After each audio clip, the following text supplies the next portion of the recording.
देव classes में सभी छात्रों का हार्दिक स्वागत है। आज आप देख रहे हैं भौतिक विज्ञान कक्षा 11वीं का पहला अध्याय, जिसे हम भौतिक जगत के नाम से भी जानते हैं। इस वीडियो में आप दूसरा पार्ट देखेंगे। पहले पार्ट में कई महत्वपूर्ण चीज़ें हो चुकी हैं और दूसरे पार्ट में हम बाकी चीज़ों को भी कवर करेंगे। तो सभी बच्चे फटाफट चैनल को सब्सक्राइब कर दें और अधिक से अधिक छात्रों तक ज़रूर शेयर करें ताकि सभी लोग निःशुल्क एजुकेशन का बेनिफिट ले सकें। दूसरे पार्ट में हम देखेंगे भौतिकी के सूक्ष्म प्रभाव। सूक्ष्म प्रभाव के अंतर्गत में क्या होता है, इसके अंतर्गत हम नाभिकीय, यहाँ पर छोटी भी है, जो टाइपिंग एरर होगी उसको हम आपको बताते जाएंगे, उसको आप सही करते जाइएगा। इसके अंतर्गत को ताकि ऊपर उड़ंतरा लगेगी, अंतर्गत हम नाभिकीय परिघटनाओं का अध्ययन करते हैं। सूक्ष्म क्या है, हम उसे देख नहीं सकते, सिर्फ महसूस कर सकते हैं, और जिसे हम छू कर देख सकें वो कहलाता है स्थूल प्रभाव। स्थूल प्रभाव का अध्ययन आपने पिछले वीडियो में देखा, इसमें आप देख रहे हैं सूक्ष्म प्रभाव।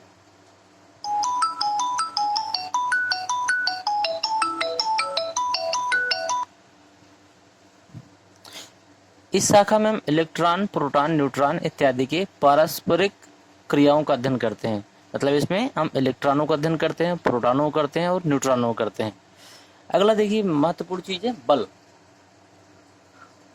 बल क्या है और ये कितने प्रकार के होते हैं। बल की परिभाषाएं आपने पिछले क्लासों में भी पढ़ी होंगी, लेकिन यहाँ पर उसके कुछ रूप बदल गए हैं।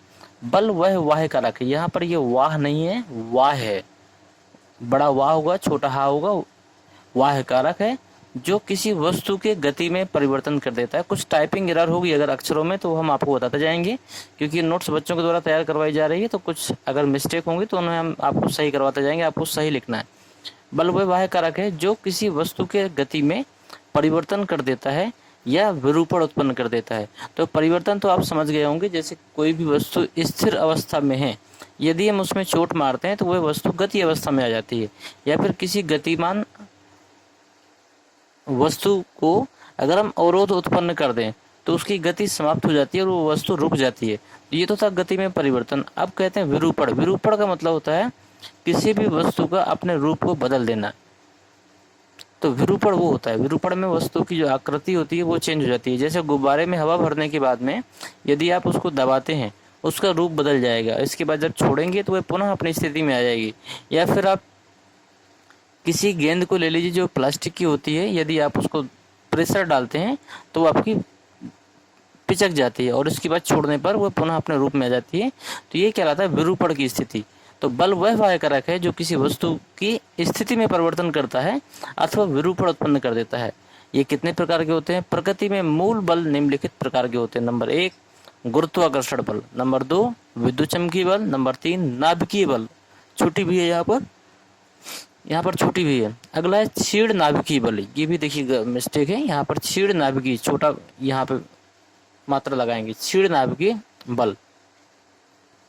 तो गुरुत्वाकर्षण बल को की परिभाषा क्या होगी, इसे गुरुत्वीय बल भी कहते हैं। गुरुत्वाकर्षण बल को गुरुत्वीय बल भी कहते हैं। क्यों कहते हैं, क्योंकि यह बल दो पिंडों के बीच उनके द्रव्यमानों के कारण उत्पन्न होता है। ये जो बल होता है ये दो पिंडों के बीच उनके द्रव्यमानों के कारण उत्पन्न होता है। तो न्यूटन के अनुसार जो इसकी परिभाषा बनी है, दो वस्तुओं के बीच गुरुत्वाकर्षण बल उनके द्रव्यमानों के गुणनफल के समानुपाती होता है तथा दोनों वस्तुओं के बीच की दूरी के वर्ग के व्युत्क्रमानुपाती होती है।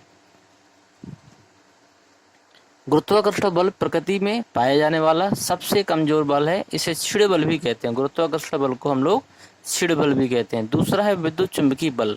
विद्युत चुम्बकीय बल क्या होता है, विद्युत चुम्बकीय बल आवेशित कण के बीच कार्य करता है। विद्युत चुम्बकीय बल जो होता है, आवेशित का मतलब जैसे आपने किसी भी इलेक्ट्रिक वायर को ले लिया, मतलब तार को ले लिया, जब तक आपने उसको किसी भी बोर्ड में किसी भी विद्युत परिपथ में फंसाया नहीं है तब तक आप उसके दोनों कोनों को छूकर देख सकते हैं, आपको करंट नहीं लगेगा।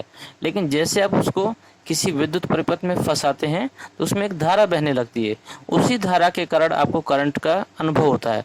और करंट क्या होता है, ये आवेशों के कारण उत्पन्न होता है।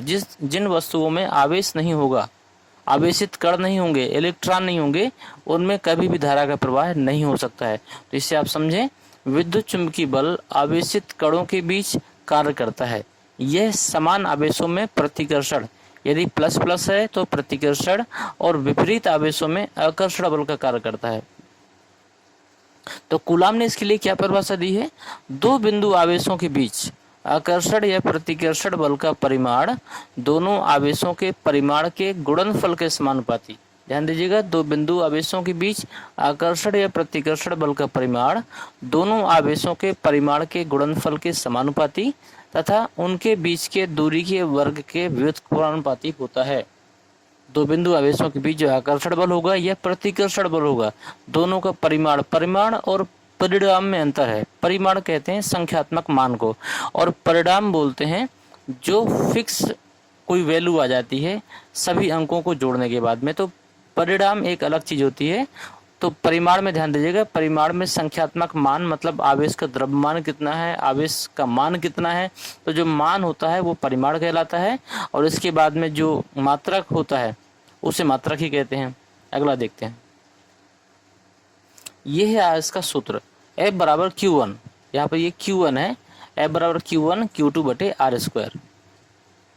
जहाँ K एक नियतांक है, जहाँ पर K एक नियतांक है